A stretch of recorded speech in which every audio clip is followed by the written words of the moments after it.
नमस्कार मित्रों। आज हमारी पृथ्वी पर अनेक जीव जंतु मौजूद हैं, परंतु यह कैसे मालूम किया जाए कि कौन सा जीव पहले आया? आखिर कब और कैसे पृथ्वी पर जीवन की शुरुआत हुई? इस वीडियो में हम इसी के बारे में चर्चा करेंगे। अब तक हुई वैज्ञानिक खोजों के अनुसार ब्रह्मांड जब से अस्तित्व में आया है तब से लगातार फैल रहा है और फैलता जा रहा है। यदि बिग बैंग के सिद्धांत के अनुसार देखें तो ना दिखाई देने वाले बिंदु में हुए भयानक विस्फोट से तारों की उत्पत्ति हुई और ये तारे उसी विस्फोट से उत्पन्न ऊर्जा के कारण अभी तक जल रहे हैं। यह सारा संसार ऊर्जा का ही खेल है। वैज्ञानिक के अनुसार इन्हीं जलते हुए तारों में से ठंडे हो गए तारों के बीच कहीं जलती हुई एक धरती भी थी, जो ब्रह्मांड के विराट रूप में मात्र एक कण के समान थी।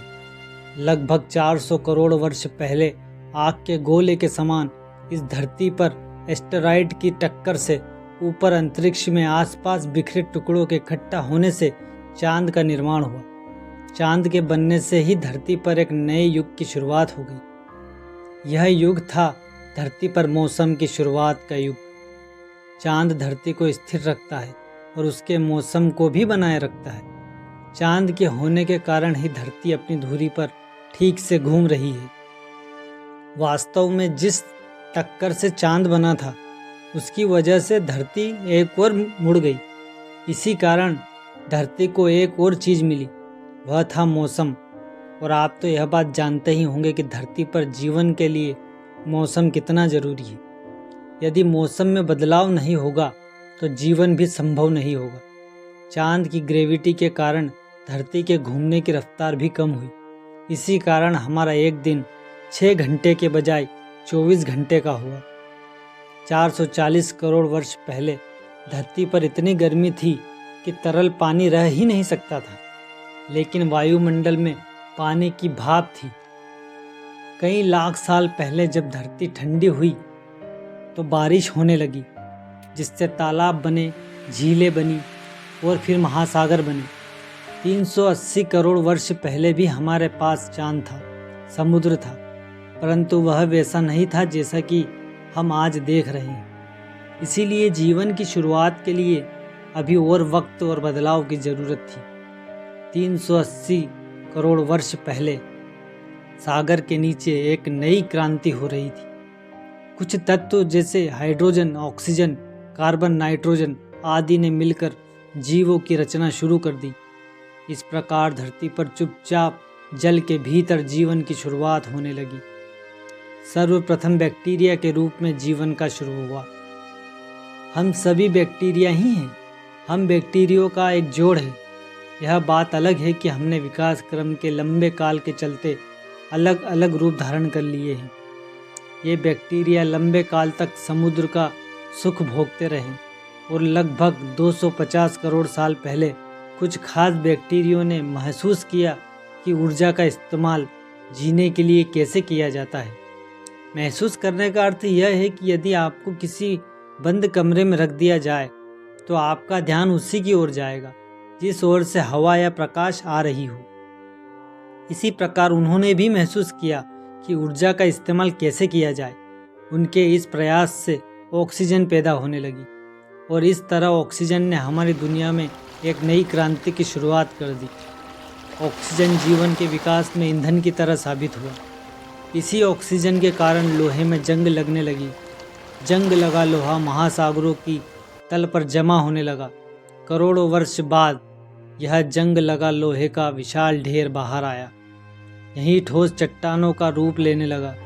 जब महासागरों में जंग लगने के कारण लोहा नहीं बचा तो ये बैक्टीरिया एक दूसरे ही काम में लग गए। उन्होंने इतनी ऑक्सीजन बनाई कि महासागर ऑक्सीजन से भर गया और वह ऑक्सीजन वायुमंडल में जाने लगी। इस घटना के बाद से जीवन के विकसित होने की रफ्तार बढ़ गई और जीवन ने एक लंबी छलांग लगाई। पहली बार किसी बैक्टीरिया ने ऑक्सीजन के सहारे भी जीना सीख लिया था। ऑक्सीजन के साथ ही वायुमंडल में ओजोन लेयर बनने लगी, जो हमें सूर्य की खतरनाक लेयर रेडिएशन से बचाती है। वैज्ञानिकों के अनुसार जब ऑक्सीजन बढ़ जाती है तो उसके दबाव के कारण आकार भी बढ़ता है। और जटिलताएं भी बढ़ जाती हैं। इसी के कारण समुद्र में जीव और जानवरों के सबसे ज़्यादा और सबसे उन्नत समूह पैदा हुए। लगभग 50 करोड़ साल पहले समुद्र में पहली कांटे वाली मछली पैदा हुई। यह मछलियाँ हमारी पूर्वज थी, इसीलिए हिंदू शास्त्रों में मत्स्य अवतार का वर्णन है, जो ईश्वर का इस धरती पर प्रथम अवतार माना जाता है। असल में आज के सारे रीढ़ वाले जीव इन मछलियों के आधारभूत ढांचे पर ही बने हैं। ऑक्सीजन के कारण धरती पर जल से निकलकर पौधे सबसे पहले आगे बढ़े। लगभग 40 करोड़ साल पहले जीव भी आगे बढ़ने को तैयार हो गए। धरती पर इस क्रम में महासागर से बाहर आए उभयचर से रेंगने वाले जीव बने। फिर ये जीव धरती की दूसरी जगहों पर बसने लगे। इस कारण इनके अंदर नए नए अंग विकसित होने लगे। लगभग 30 करोड़ साल पहले जीवन विशाल हरे भरे दलदलों में पल रहा था, लेकिन उसी दलदल में एक नई क्रांति हो रही थी। वहाँ पौधों की मौत हो रही थी, वे उसी दलदल में दफन हो जाते। उन्हीं पौधों की ऊर्जा से कोयला बनने लगा। लगभग 25 करोड़ साल पहले एक तबाही फिर आई। एक ज्वालामुखी विस्फोट हुआ और वायुमंडल में कार्बन डाइऑक्साइड भर गई, जिससे धरती पर अलग अलग जीवों का जो विकास शुरू हुआ था वह थम गया और धरती पर रहने वाली 70% प्रजातियां खत्म हो गई। धरती पर ऐसे विनाश सदा से ही होते आ रहे हैं। इसी कारण धरती पर अहम प्रजातियां तो खत्म ही हो गई।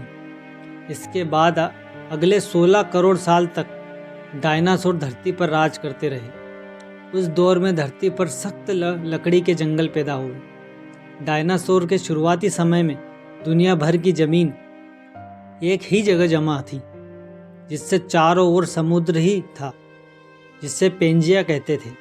लेकिन अब वह अलग होने लगी थी।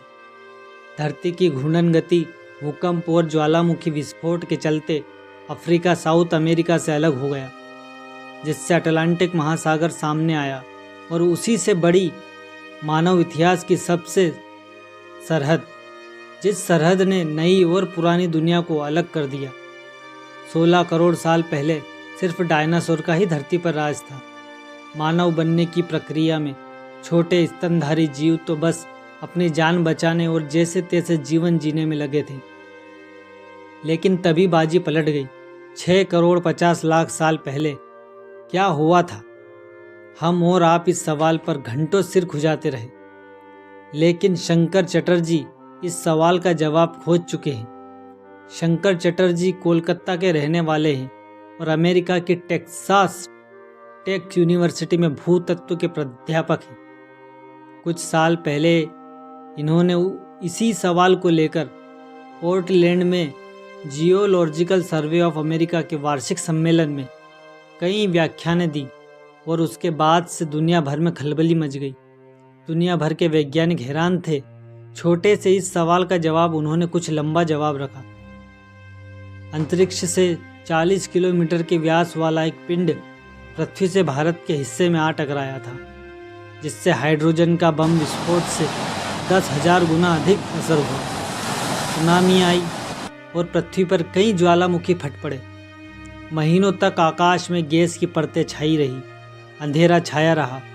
इतने दिनों तक सूर्य की किरणें भी पृथ्वी तक नहीं पहुंच सकी और चरम खाद्य संकट खड़ा हो गया। ऐसे में भूखमरी के कारण पृथ्वी के भारी भरकम जीव नष्ट हो गए। शंकर चटर्जी के इस शोध ने डायनासोर के नष्ट होने को लेकर वैज्ञानिकों की अब तक की धारणाएं ध्वस्त कर दी।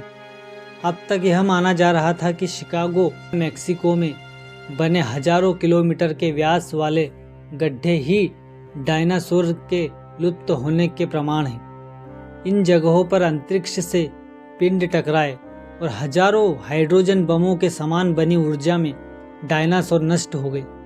लेकिन दोनों जगहों की उम्र में वैज्ञानिक असमंजस में थे। दोनों जगहों की मिट्टी और पत्थर के नमूनों के अनुसार ये डायनासोर के लुप्त होने के 3 लाख साल पहले अस्तित्व में आए। अब चटर्जी की थ्योरी है कि अंतरिक्ष से गिरा पिंड वास्तव में भारत के पश्चिमी हिस्से से टकराया था, जिससे बने क्रेटर का नाम उन्होंने शिवा क्रेटर रखा। अरब सागर के नीचे इसी शिवा क्रेटर के ऊपर स्थित है बॉम्बे हाई। शिवा क्रेटर का रहस्य खुलने के साथ ही डायनासोर के लुप्त होने को लेकर नई थ्योरी बन गई। अपनी इसी थ्योरी से रातों रात चर्चित हो उठे शंकर चटर्जी अपनी पत्नी के साथ हाल में भारत की यात्रा पर थे। 2 से 3 महीने वे कोलकाता में ही थे। दोनों युगों के संधि काल में 70% से अधिक डायनासोर नष्ट हो गए। कल्पना कीजिए, अगर 6.5 करोड़ साल पहले उल्कापात नहीं हुआ होता तो क्या होता। पृथ्वी पर 16 करोड़ साल तक राज करने वाले डायनासोर के जीवाश्म अब भी उस युग की कहानियां सुनाते हैं। उस समय डायनासोर रेप्टाइल का ही बोलबाला था। कई जगह पर तो रेप्टाइल भी डायनासोर पर भारी पड़ गए। आज से करीब 40 लाख साल पहले अफ्रीका के पूर्वी इलाके में एक नए पर्वत श्रृंखला का निर्माण हुआ, ईस्ट अफ्रीकन रिफ्ट वैली। ये पर्वत यहाँ आने वाली मौसमी हवाओं के लिए एक अवरोध बन गई और इस अवरोध से यहाँ के जंगलों में बारिश होना बंद हो गई। इसी जंगल में रहते थे ये एप्स। ये पेड़ के ऊपर रहते थे जहाँ उनको खाने की कोई कमी नहीं थी। इस वजह से ये हमेशा पेड़ों पर ही रहते थे। पर अब यहाँ समय के साथ साथ सूखा पड़ने लगा। बिना बारिश के जंगल पूरी तरह साफ हो गए। एप्स के लिए खाने की समस्या उत्पन्न हो गई। खाने की तलाश में फिर इन्होंने पेड़ से उतरने का निर्णय लिया। ये थे आर्डिपिथेकस रेमिडस। ये हमारे पूर्वज थे जिन्होंने बहुत बड़ा निर्णय लिया था। इनका दिमाग एक संतरे जितना बड़ा था और आकार में 4 फीट लंबे होते थे। कई हजार सालों के विकास के बाद हमारे पूर्वज अब 2 पैरों पर चलने लगे। इससे ऊर्जा कम खर्च होती थी और ये चलते हुए भी खा सकते थे। अब इनका दिमाग भी तेजी से बढ़ रहा था। समय के साथ साथ विकास की प्रक्रिया चलती रही और हमारे पूर्वज धीरे धीरे विकसित होने लगे, जिससे इनका दिमाग भी बड़ा होने लगा। समय के साथ साथ इन्होंने पत्थर के हथियार बनाना सीखे। इन हथियारों से ये शिकार करने लगे। आगे चलकर हमारे पूर्वजों ने आग की खोज भी कर ली। यह खोज हमारे पूर्वजों के लिए सबसे बड़ी खोज थी। ये उन्हें गर्मी, रोशनी और अंधेरों में सुरक्षा देती और इसी वजह से धीरे धीरे परिवार भी बनने लगे। हमारे पूर्वज अब समूह बनाकर साथ साथ रहने लगे। आग पर मांस पकाकर खाने लगे, जिससे इनकी सारी ऊर्जा दिमाग तक पहुंचती और वे और अधिक जीवन के बारे में समझने लगे। इन्हीं प्रजातियों को हम आदि मानव भी कहते हैं। तो मित्रों, इस प्रकार पृथ्वी पर जीवन की शुरुआत हुई है। काफ़ी उतार चढ़ाव के बाद हम लोगों ने आज ऐसा मानव शरीर पाया है। धन्यवाद। चैनल को सब्सक्राइब जरूर करें।